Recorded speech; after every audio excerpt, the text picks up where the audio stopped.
Go ahead, Bill.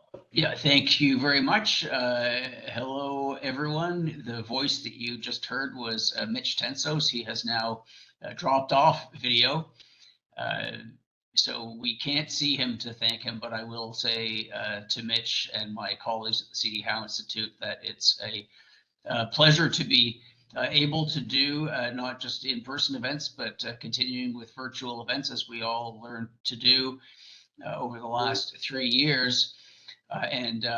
Mitch is operating behind the scenes to keep this particular presentation underway, and we're very pleased to be with you to talk about the state of the economy with three chief economists who are very well placed to give us insights from different perspectives in the form of Dan Brown, Marie-France Paquet, and Stéfane Marion.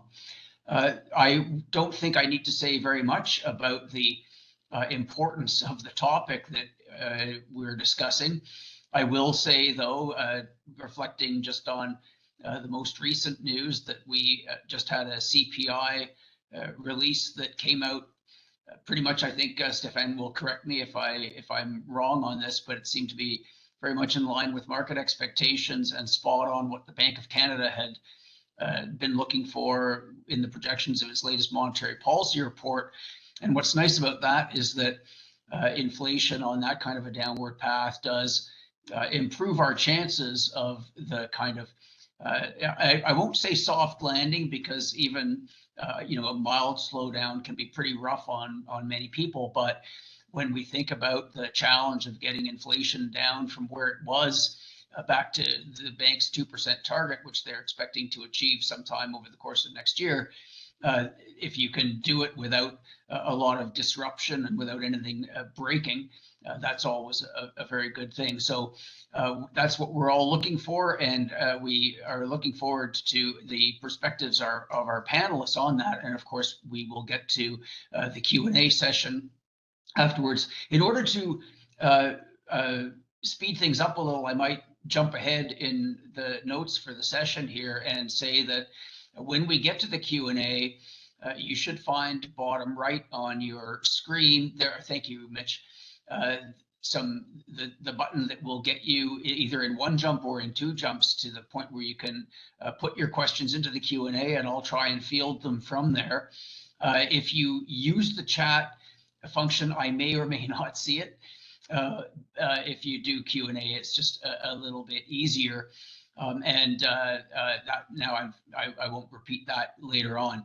Let me just go straight to the introductions of our panelists in the order that they'll be speaking. It's Dan Brown first, and Marie-France Paquet second, and Stéfane Marion third. It's very nice to welcome the three of them here.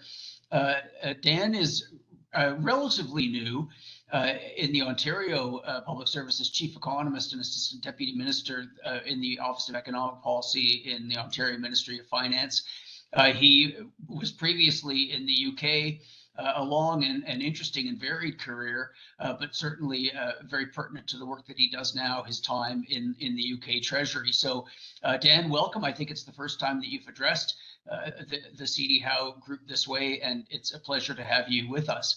Marie-France Paquet is someone who I'll just say we at the C.D. Howe Institute have really relished interacting with and learning from, particularly in her current role as Chief Economist and Director General in Global Affairs Canada, but prior to that as well. Very well seasoned in her work in the federal public service, a number of key agencies, including the Privy Council Office. And so Marie-France has always been a great source of insights to us at the C.D. Howe Institute, and it's a pleasure to welcome her here to talk to the larger audience. Stéfane Marion is familiar to many of you already. He's very high profile in his role as Vice President and Chief Economist at National Bank Financial. And I do want to pay special tribute to Stéfane for the contributions that he has made to the CD Houndstooth's work program. He's a member of our Monetary Policy Council, among other things, and always has tremendous insights into what is going on in the Canadian economy, particularly lately the housing market, specialty of his, and making some calls on inflation that at the time sometimes seemed a little bit courageous, but have proved to be very well founded as events have borne out. So that's it for the introductions. Please do refer to the materials on the CD Houndstooth's website for the event, because I haven't covered nearly everything that I could have by way of the credentials and accomplishments of our speakers, but it's time to turn the floor over to them. Each has agreed to speak for 8 minutes. So it's a fairly tight time frame, and it's time that I turned it over to them.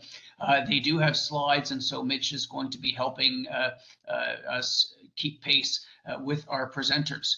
So Dan Brown is up first. Dan, again, welcome to the CD Houndstooth virtual stage, and we are in your hands.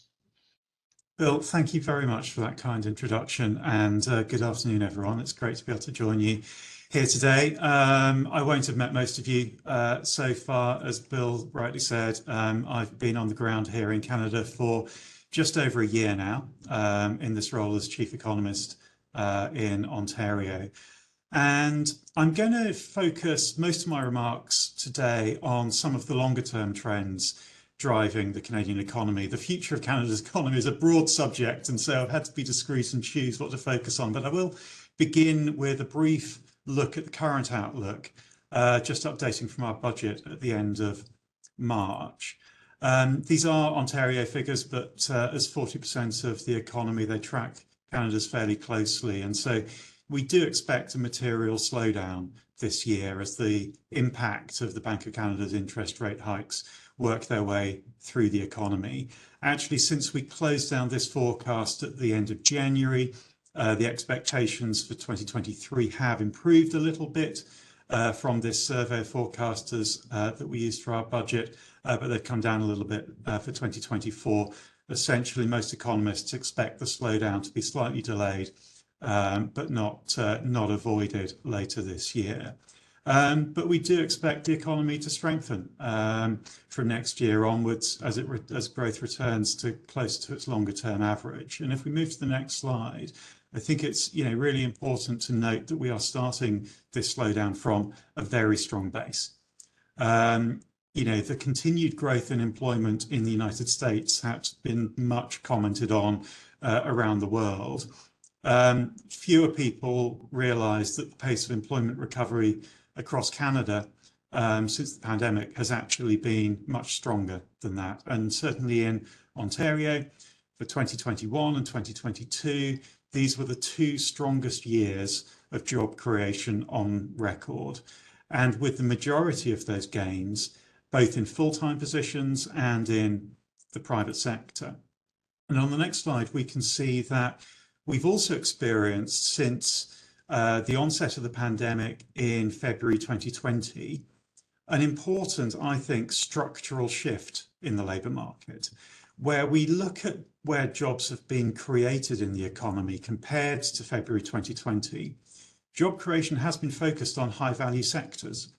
Workers have moved themselves up the value curve from lower wage or minimum wage jobs into higher value service sectors on the whole. And this is where I'm going to begin tracking out and focusing a little bit more on the long term, because in terms of the long term outlook on the next slide, the outlook's likely to remain very positive, in part because Canada's economy is going to be underpinned by very strong population growth over the next several years. Now, again, the numbers in this pyramid chart are Ontario projections, but they reflect the Canada story very closely. And you can see this pyramid chart shows anticipated population change between 2021 and 2046.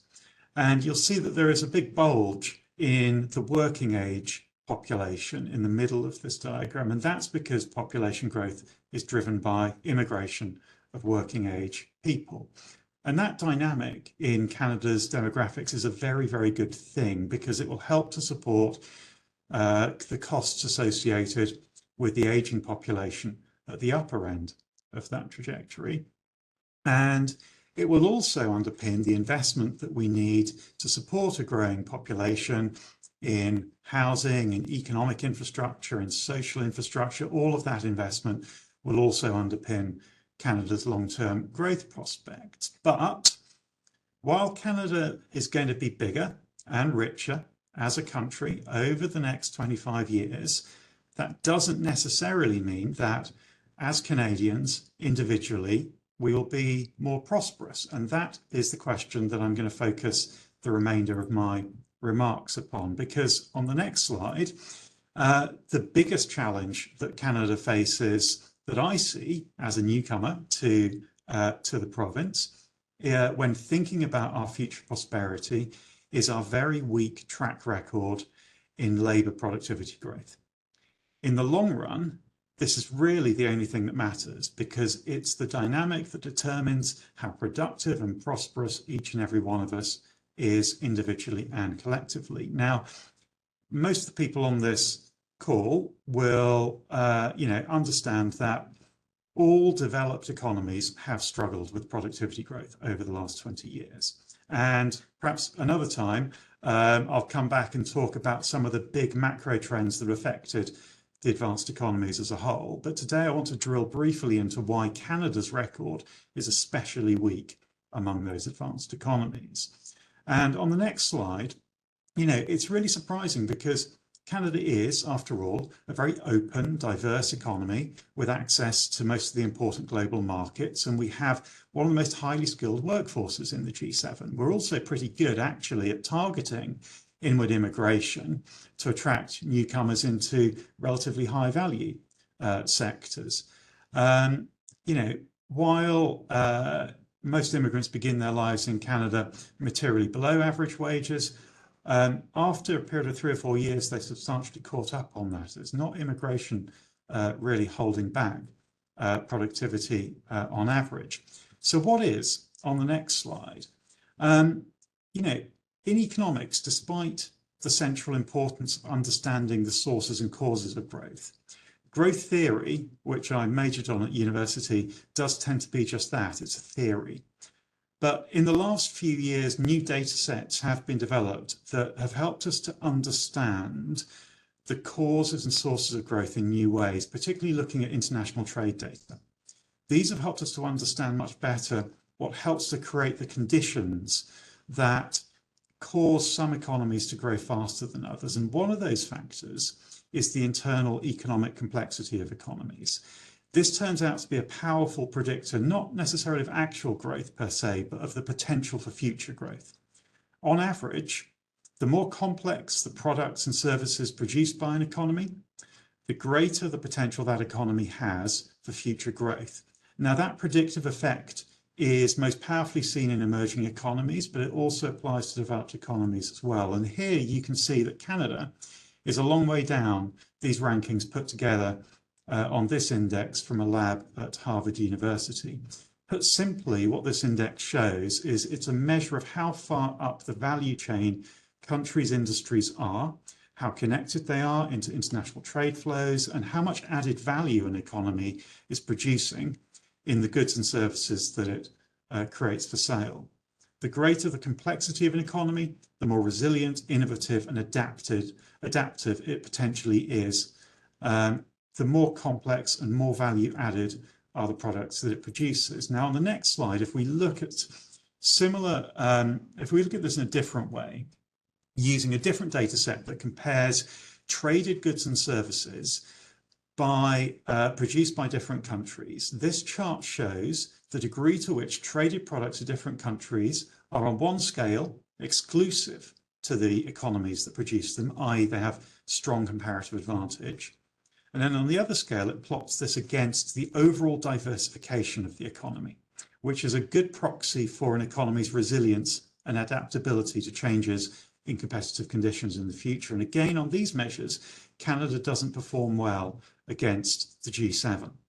Canada's economic output is both poorly diversified, so we can't be confident that we have stakes in the industries that are going to be growing in the future. And the products that we produce are not exclusive enough that we can be confident that these industries couldn't be competed away in the future by other jurisdictions. Now, in part, Canada's position on this chart, as you can similarly see with Australia, is a reflection of the large contribution of extractive industries to the Canadian economy, which by definition are more commoditized, lower value-added tradables. But that's a slightly lazy explanation for the weaknesses displayed in other parts of the economy. And I'm going to just highlight briefly two of the most important factors holding us back.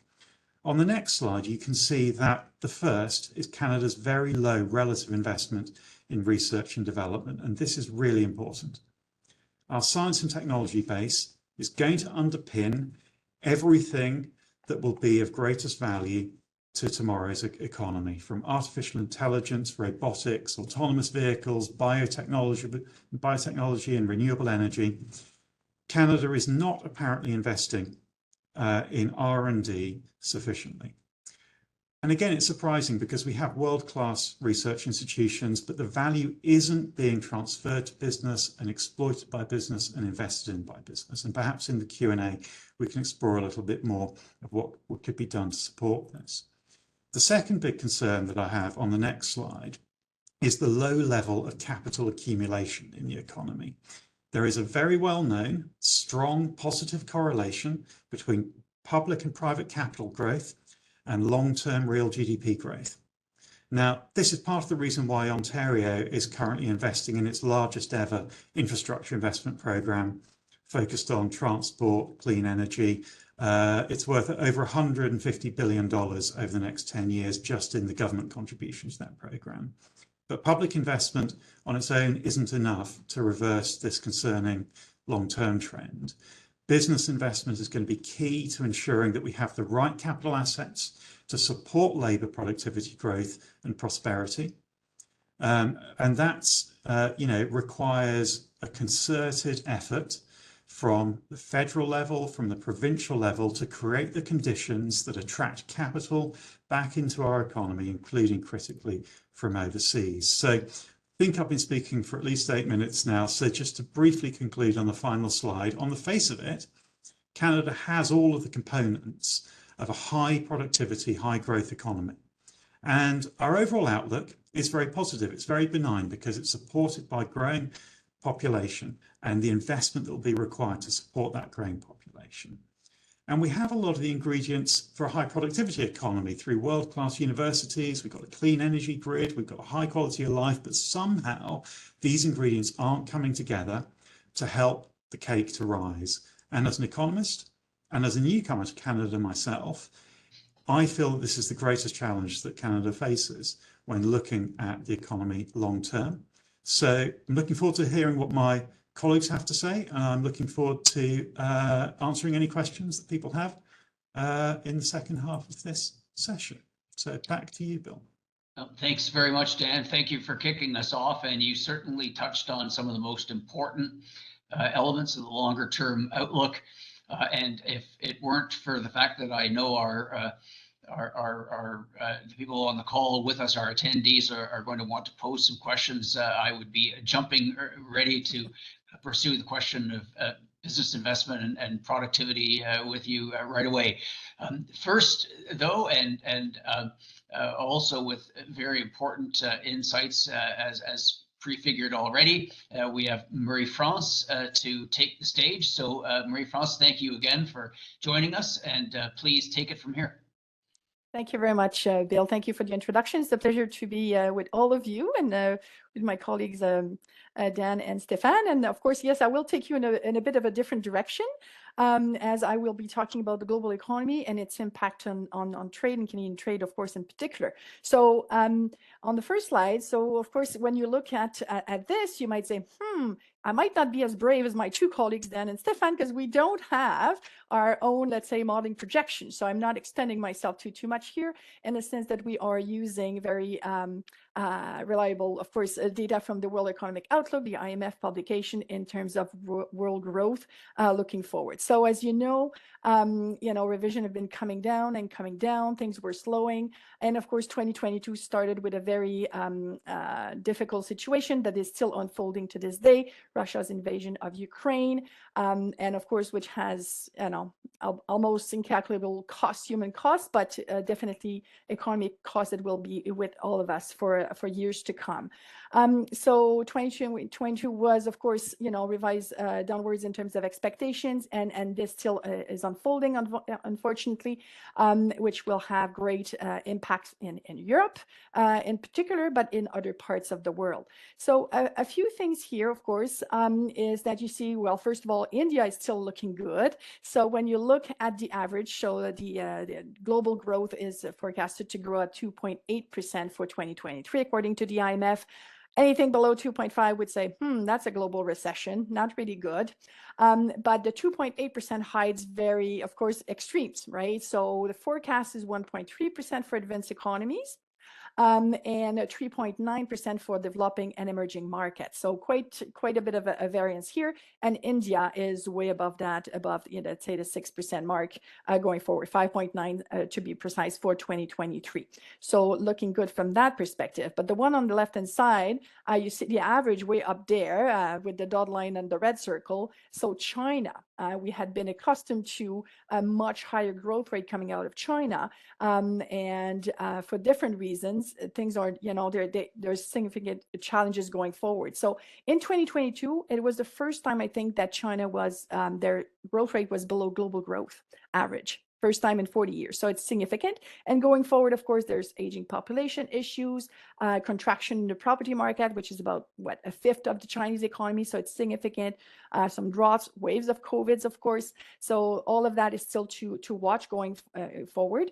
And then by the potential upside, there's a bit of pent-up savings in the economy, according to some estimates. And of course, the lifting of the zero COVID policy, I think in November, has been helpful in terms of easing some pressure on production and supply chains all over the world. But looking forward, we see definitely big differences. And the area zone, of course, Euro area is about 0.8% growth for 2023, as they still face some of the very difficult challenges. So on the next slide, moving from trade, from global growth to global trade. So the WTO, the World Trade Organization, in this case, has what I really like, because it's very easy to see, what they call the trade barometer. So on the left-hand side, you've got the goods, and of course, we're kind of slowing down to about 92%, so below trend. So things are slowing down.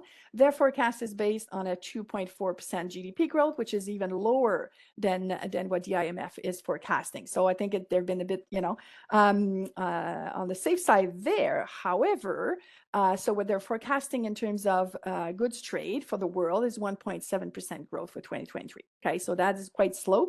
And their interval goes from almost -3% to 4.7% growth. So there's lots of uncertainty here. So we have the uncertainty on GDP in general, and of course on the trade side, it is felt as well. And you see on the services side, it is slightly better, but still it is kind of coming down a tidbit at 98%. So just below trend going forward for 2023. On the next slide, of course, as I already kind of talked about just a bit, so supply chain pressure index from the Federal Reserve Bank of New York is kind of give us a good hint that, systematically things have been improving since about October 2021. With little bumps here and there, but things are better. It's not to say that everything is perfect. It's not the case. And on the right-hand side, of course, it's the Freightos index, which gives you the price of a 40-foot container. And I think it was August 2021 where we had like almost 11,000 something US dollars, of course, for this container. And it's been systematically going downward. So this is good news. So pressure is easing. Again, not everything's perfect. In Canada, if we looked at the survey of business condition coming out of StatsCan for Q1 of 2023, we've got something like 26% of businesses saying that they still expect supply chain challenges in the next 3 months. Okay, so an average hides some extremes, so we have to be careful, but things are indeed looking a tidbit better. On the Canadian side, on the next slide, So, and Dan presented some numbers, and Stéfane will have other ones. So here I just have for you, of course, the forecast from the latest monetary policy report from the Bank of Canada and Oxford Economics, just to show you some, big discrepancies in terms of the view about the Canadian economy for 2023 and 2024 is pretty, similar. But there's a big discrepancy here between, let's say, this private forecaster and what the central bank is telling us in terms of for 2023.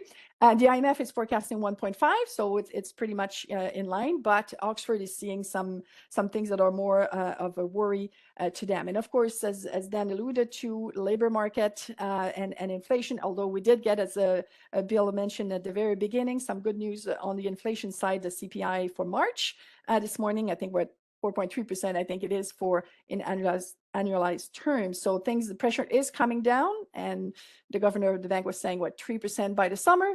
So we'll see if we make it there. And of course, this, the Canadian forecast will have some, variances across provinces. It's not the same everywhere.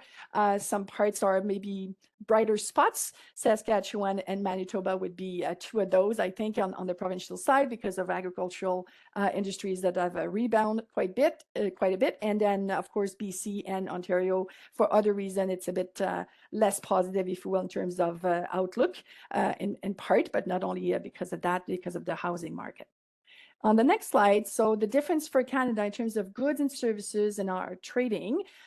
So you do see the beginning of the pandemic with the V on the good side. So with the big rebound very fast. And since October 2020, let's say, it's been increasing quite a bit.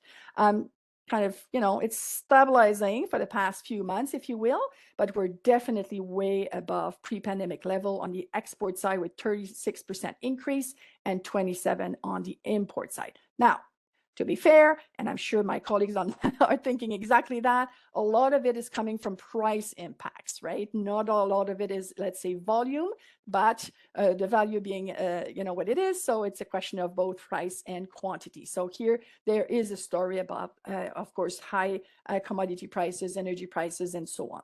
And on the services side, it was a very different story, as you know. So it was more like an L, and it took a bit of time for things to catch up. And we are above pre-pandemic level, both on export side and import. So that's good news. But let's say on the export side, travel services have not, they're just starting to really pick up. But international education, for example, we have more students now from international than we did pre-pandemic. So things are kind of, moving in the right direction and looking forward, but it's looking good. But of course, if the global economy is coming kind of, slowing down quite a bit, then it will have an impact for us. So on the last slide, and I'll stop there given the time we have for now, is this idea. So we always hear that Canada's a trading nation. So for 2022, our trade intensity was about 67%. That's the value of exports and imports together in percentage of GDP. It was about 62% in 2021. So again, price impacts, right, both on exports and imports, but it's definitely something very important for us. If you look at China, the US, you'll be like below 30%. Okay, so they're big economies, but they don't depend on trade as much as we do. So in 2018, so in the fall economic statement of 2018, we had launched this diversification target. Okay, and the idea was to say we should diversify. We love trading with the US. We will continue to trade with the US. There's no way around it, but maybe want to position ourselves in other markets where growth rate would be, more interesting. Asia is top of mind. We can think about Europe as well, and so on. Okay, so the target initially was based on 2017 numbers, and we wanted to increase overseas export goods and services, so outside of the US market, by 50% by 2025. Okay, so I thought it was kind of, it looks a bit, ambitious, and ambition is good. And then we had something called the pandemic happening. And then you see, the targets, if you draw a simple line, you need 5.2% growth path to get to the target of 292 billion by 2025. Okay, but given what I just showed you on the previous slides, so the rebound is definitely here. Initially, for 2021, 2022, so a lot of it was 2021, even more so, our new trade agreement, if I can say it like that, it's 5 years old now, with Europe, CETA, was very beneficial for that in terms of increasing our diversification or reaching our target. And now we have other markets that are popping up, like are coming, becoming very important. Japan is growing a lot. We have South Korea growing a lot in terms of diversification, and these are helping out a lot. China, we're like 1.8% growth. It's not very significant, whereas the other one were between 7 and 8% growth in terms of being able to diversify to those markets. So we continue. The target is aspirational, of course. Nobody will say, aha, you did not reach that in 2020 or 2021.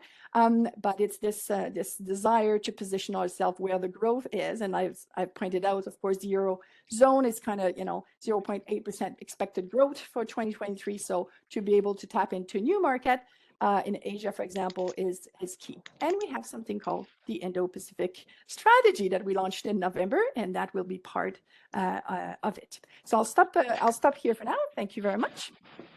Well, Marie-France, thanks very much. Very good to get the global outlook and some insights into how you think about growth overseas and what it implies for Canada's trade and being a big trading economy, as you pointed out, for the economy as a whole.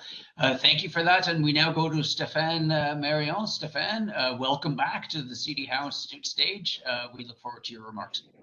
Thank you, Bill. I'll be overlapping with my colleagues today, but at the same time, I'll be able to explain why Dan Brown has moved to Canada. So that's key objective of my presentation. I'll start with the fact that it's very difficult to calibrate any economic model for things that we have never seen before. And we have a post-pandemic environment with a global tightening cycle that we haven't seen in terms of amplitude and quickness in a generation. So on the first slide, you'll notice that the impact for financial markets and the economy down the road remains unknown. For example, deposits at US commercial banks are declining at a 5% annual rate, something that's never been observed in the past. And we're still well above the pre-COVID trend. So the impact of these higher rates on the financial sector and the transmission to the real economy has yet to be fully assessed. My best guess on the next slide is we will have a very significant slowdown in the second half this year. So even though that this is no longer the most anticipated recession of all time, which was the case back in Q4, as of Q1, 32% of forecasters are still expecting a recession in the US over the coming year. And of course, there will be an impact on Canada if that happens. So at 32%, I think we're still not out of the woods. And I think the baseline scenario should be for very slow growth in the second half of this year and going into 2024. Now, from a Canadian perspective, on the next slide, you'll see that financial markets are concerned about potential contagion, with the yield curve being the most inverted since Canada's Great Recession, which was in the 1990s. 2008, 2009 was a global financial crisis, big recession in the US, not so much for Canada. So the yield curve is the most inverted since the 1990s. Why do we have this concern from investors? Because of the next slide. The perception, actually it's not perception, it's a reality. Canada is much more exposed to residential investment in the US. 5% of Canada's domestic demand is reliant on residential investment. That compares to only 5% in the US. 33% of mortgages in Canada are at variable rates versus only 5% in the US. So clearly, big concern on that front. And we've seen the impact of higher rates on Canada because on the next slide, you'll notice that home sales are down quite significantly from 2021 and 2022, which were unsustainable levels, by the way, but they're still down below the 10-year pre-COVID average of 40,000 at roughly 35,000 units right now. The consolation that I have here at that point is that, yes, there's been a big drop, and it has led to considerable price declines, home price deflation, which you'll see on the next slide, where home prices in Canada had increased by 40% during COVID, and now they're down 12%. Notice that the US home prices have increased even more than they did in Canada during COVID, and they're also declining. Now, some economists are really concerned. None of these economists are on this panel, by the way. We won't name them, but they believe that Canada will lead the way, lead the world, and showing us what a deflation spiral will mean for this country, and therefore threatening our financial system. I don't buy into this story because all these people that are putting this emphasis on home price deflation fail to account for Canada's demographics, which is on the next slide, which speaks to what Dan was saying before. So last year, Canada's population grew by more than 1 million people. We've never had more than 600,000 population growth in this country. Last time we've seen more than 600,000 was when Newfoundland joined the Federation in the late 40s, and when Statistics Canada proceeded with data revision in 1970. So 1 million is a big deal. To put things in perspective, France's population growth annually is 100,000 individuals. In UK, it's 200,000. So Dan came to Ontario because population is growing 445,000. He can manage growth for the next few years, so that's interesting. Now, the concerns, and that will be a significant offset to home price deflation going forward.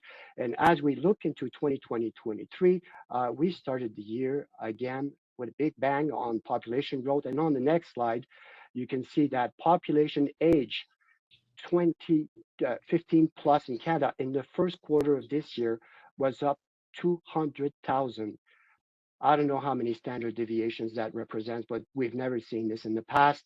And the supply of housing just cannot keep pace with this immigration strategy that the federal government has put in place, which is not aligned with our ability to supply all these people with housing. Case in point, home starts right now.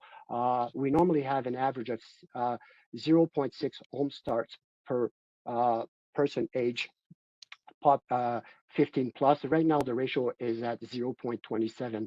So we're actually 50% below the normal ratio. Just to be able to absorb the population growth that we have right now, we would need to see 120,000 home starts per quarter, and the best we've ever seen was 75. So clearly, housing demand will be stellar for the foreseeable future. So I'm sorry, I cannot deliver a forecast of massive price deflation for Canada under these circumstances. And at the same time, it is good news for the financial sector because on the next slide, you'll notice that deposits at Canadian banks are still on an uptrend. This is where the population, Canadian banks are actually seeing a surge in new clients because immigration is still skewed towards the working age population, which is what Dan presented in his age pyramid chart previously. So that's good news, and that's crucial news for the Canadian economy because the banking sector, financial institutions in Canada are key for credit allocation in this country. And on the next slide, you'll notice that in Canada, 81% of population age 15 plus actually borrow or deposit for financial institutions. There's great trust between the Canadian population and the financial sector. So that's really important that we see this uptrend in order to avoid a financial accident in this country. So 81% in Canada, highest proportion in the world. The US is at 66%. Our other trading partner in NAFTA or whatever it's called, Marie-France, you'll have to tell me later, Mexico is at 12%. So again, this is important. So we have something that's still quite intact at this point. And with our population growth also on the next slide, Dan spoke to this before, in order to be able to afford a social safety net going forward. If we invite people to our country that integrate the labor force, we maximize our taxpayer base, and at 62%, Canada's the best country in the world. Again, yet another reason why Dan moved here. However, the issue that we have going forward, and we have spoken to productivity, is despite signing all these free trade agreements, and Marie-France, correct me if I'm wrong, we have potential access to 1 billion people. No other countries have signed more free trade agreement than Canada. Well, on the next slide, we don't have enough capital to go with all the people that we're bringing into this country. And our capital stock in manufacturing is actually lower than it was when we signed our first free trade agreement in 1989. So that's a big conundrum. Why is it that we're not doing better on that front despite signing all these free trade agreements? Could it be because our cost structure is too high? If you're a manufacturer, you're looking at electricity prices. Well, let's go to the next slide. Input prices in Canada are quite low. We have ample supply of labor, and our electricity prices are 70% below the G7 average, 35% below the US. We're actually below Mexico and in line with China and India, which actually produce their electricity using coal. So again, we're quite competitive, but we're just not able to deliver on an increase in our capital stock. And that's coming back to haunt us, because on the next slide, Dan has shown that our employment levels are well above pre-COVID level versus the US, but our per capita GDP has been stalling for the past 6 years. So on a per capita basis, this reflects the lack of productivity going forward. So the issue that I have at this point in time is I don't fully understand what our government strategy is because of everything that's happening with the global supply chain, the need to decarbonize. And if you go to the next slide, we have this commitment to continue to reduce our CO2 emission. Canada's share of global emissions is now the lowest since 1906. Our pledge to decarbonize must be kept. I have no issues with that, but we also need to reindustrialize and to reposition our country in an evolving global supply chain. At this juncture, what we saw this weekend is Canada's inability to convince the G7 to move away from coal. So Canada is the boy or girl scout of the OECD by reducing its carbon emissions, while others don't want to touch coal. And the EU actually refused last fall to remove biomass as a renewable energy source, because 60% of renewable energy in Europe is used by burning wood pellets.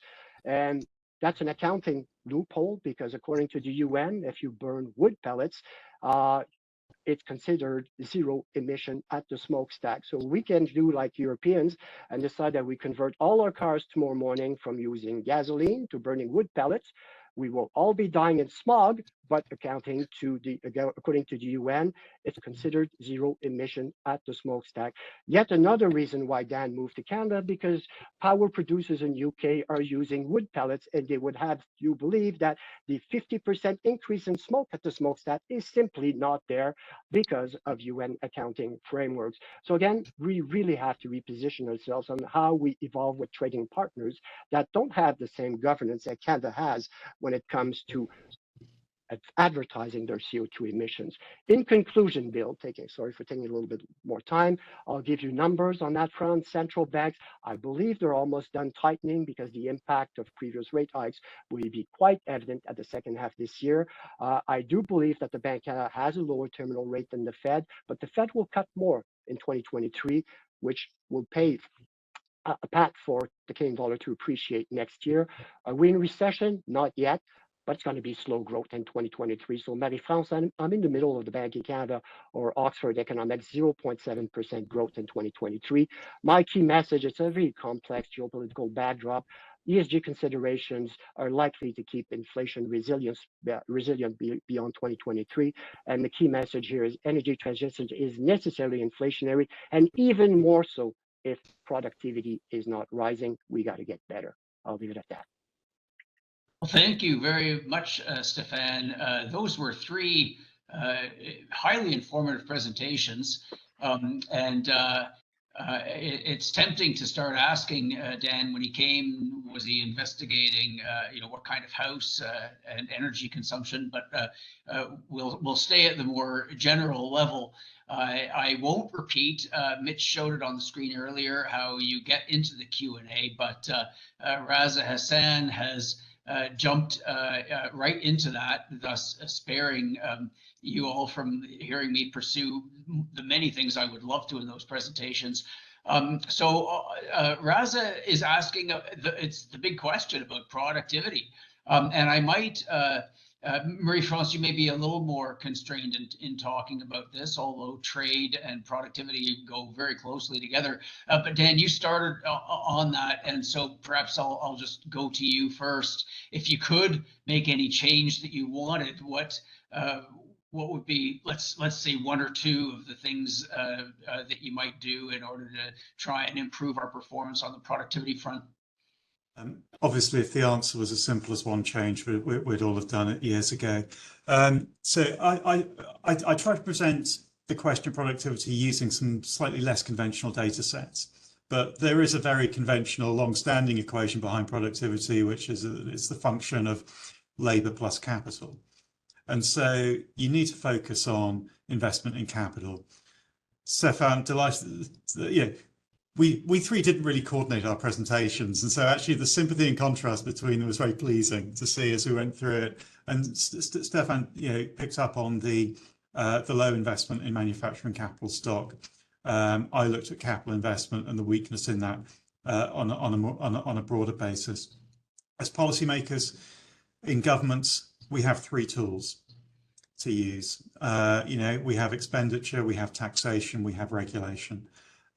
We need to look at all of those to create an environment in which businesses are incentivized and compelled to grow their capital stock, and that governments use our enormous resources to support that through investment in infrastructure as well. So we need to look at the competitiveness of our taxation system. We need to be spending money as governments in the right ways. And we need to be looking at, on the regulatory side, I'd say I particularly highlight the important role of competition. Competition is a dynamic force behind compelling businesses to invest in capital, to grow labour productivity and remain competitive is probably the single greatest force there. And I mean, again, I need to be sort of slightly careful of the territory I walk into here, but I've seen a less competitive environment across multiple major sectors in Canada than I see in the European domain.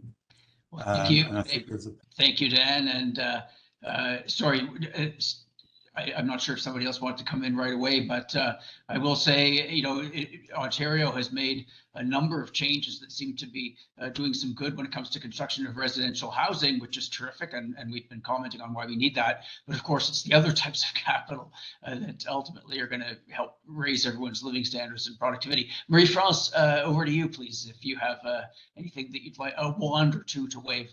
Well, let me take you in a trade direction, of course, right? Just to say that as we know that the companies that do participation national trade are more productive. So my angle is the following, right? If we could only have more companies trading, therefore like exporting, for example, then would be de facto eventually getting there somehow by magic. So of course, there's negotiation of trade agreements to do that, and the work of the Trade Commissioner Service to help out our SMEs do just that, tap into new market, right?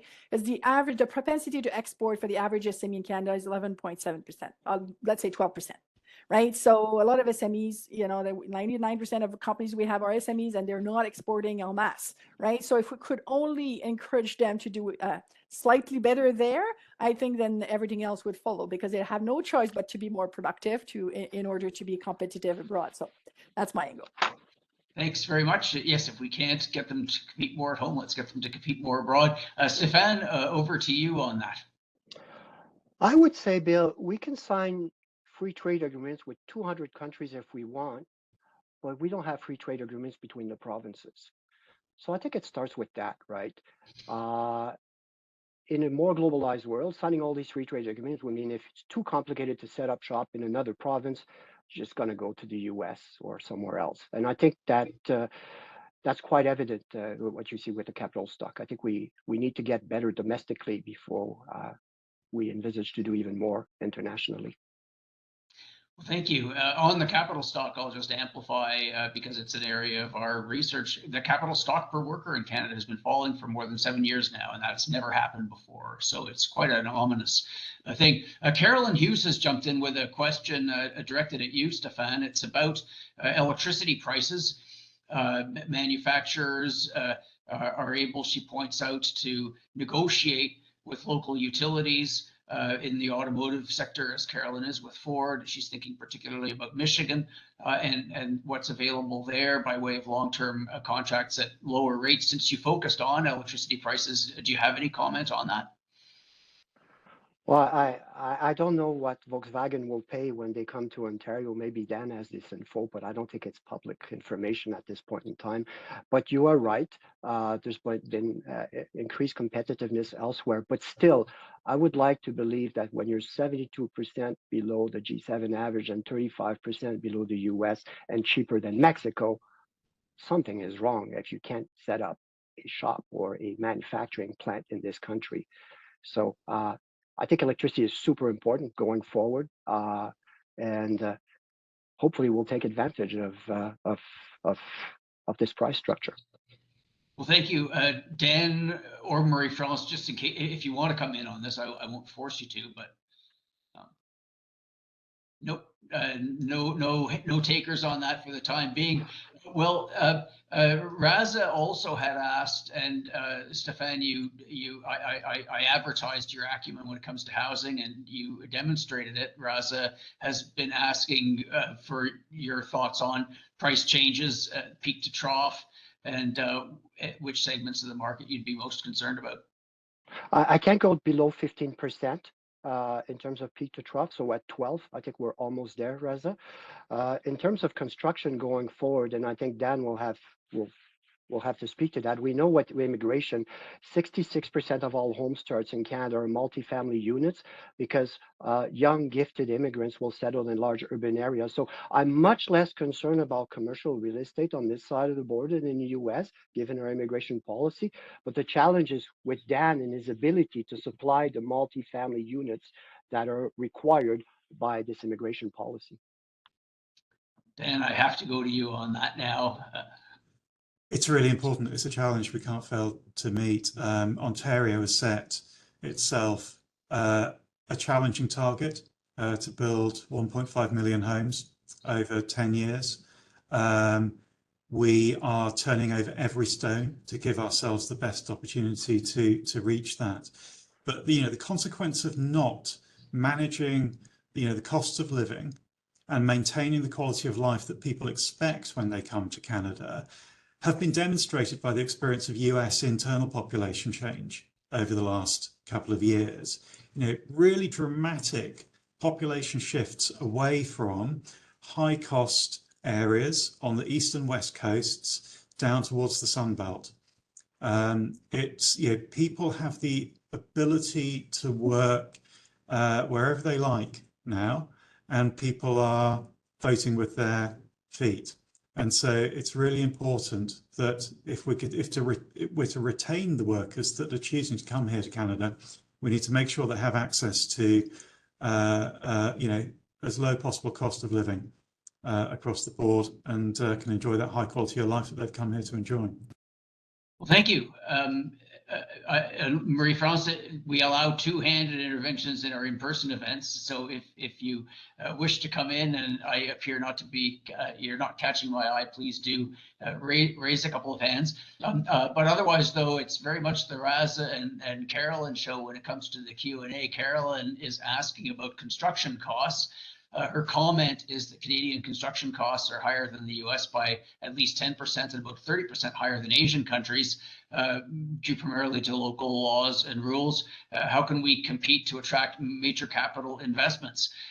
I'll go to Dan unless either Marie-France or Stéfane indicates a desire to jump in on this one. But Dan, this is clearly a key topic of conversation among you and your colleagues.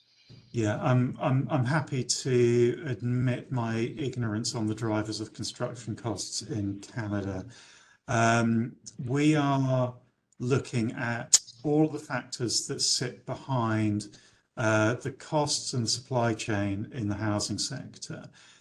We have, some natural constraints at the moment around things like the supply of concrete. You need, before you can build homes, you need to have the infrastructure to support the supply chains to build homes. You need to have availability of workers with the appropriate skills. And there are a number of bottlenecks in supply chains that we are aware of, that we are addressing. And as we address them, the average costs should come down. But this is a structural issue, and fundamentally, the market works where demand, exceeds supply, costs will go up. We need to address the supply side in every dimension in order to manage down those costs and deliver the infrastructure and homes program over the next few years because of that enormous population growth. Well, thank you. Marie-France or Stéfane, any elaboration on that?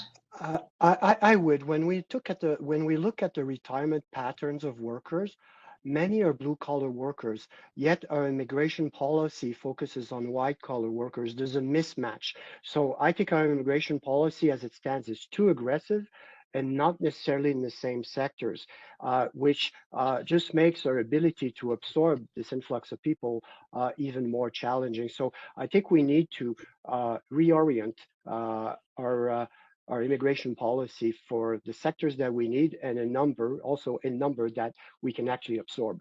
200,000 per quarter is just mind-boggling. Thank you for that. I might, if I could, pick up on something. Marie-France, you, when you were showing the goods and services dips after COVID and the recoveries since, you mentioned education, and I wonder if I could draw you out a little bit on that, because there are parts of Canada's economic activity and our exports and imports that are very high profile. There are others that aren't high profile as economic drivers, and our exports of education services with all the international students are certainly one of them.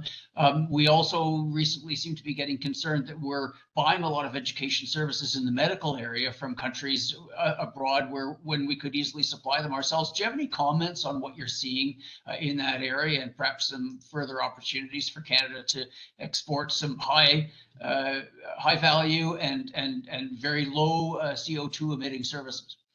So happy to talk about in international education in particular, because if we were going to turn to me on the construction costs, when Dan said I'm happy to show my ignorance with that response, I was like, I don't want to talk.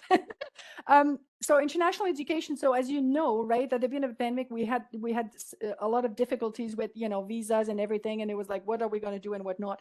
So things were difficult for some times, but after things rebounded and quite drastically. Not to say that everything's perfect. We do have still some delays in terms of getting the visas on time for students. A lot of universities, for example, are allowing students to participate virtually at the beginning in September, and after a while, then everybody's kind of coming in. So that's really good, and it's going to continue. So what's interesting too on the services side with that angle is, when we did let's say the data reconciliation with China a few years ago.